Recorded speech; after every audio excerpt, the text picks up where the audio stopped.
এটাই নবীর সুন্নাত।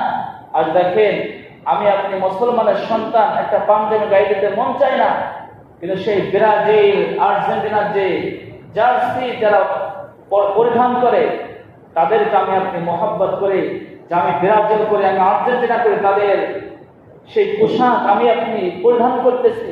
এমনকি আমার আপনার সন্তানদেরকে সেই দোকান থেকে জার্সি কিনে পরিধান করাইতেছি।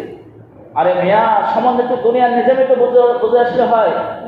সামান্য আওয়ামী লীগ এবং বিএনপির মিটিংয়ে যে কেউ বলতে পারে না যে আমি নৌকা করি, আমি আওয়ামী লীগ করি, তাহলে তাকে জায়গা দেওয়া হয় না? জায়গা দেওয়া হয় নাকি?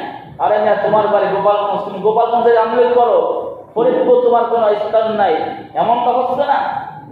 যে রাসূল কারীম সাল্লাল্লাহু আলাইহি ওয়াসাল্লাম সুন্নাতকে আঁকড়ে ধরতে বলেছেন, পাঞ্জাবি পরতে বলেছেন, নেশাব করতে বলেছেন, সে সমস্ত বাদ দিয়ে আমি আপনি ইহুদি নাসারদের কালচার গ্রহণ করতেছি, তাহলে সেই কিয়ামতের ময়দানে কি রাসূল আপনার জন্য সুপারিশ করবে নাকি?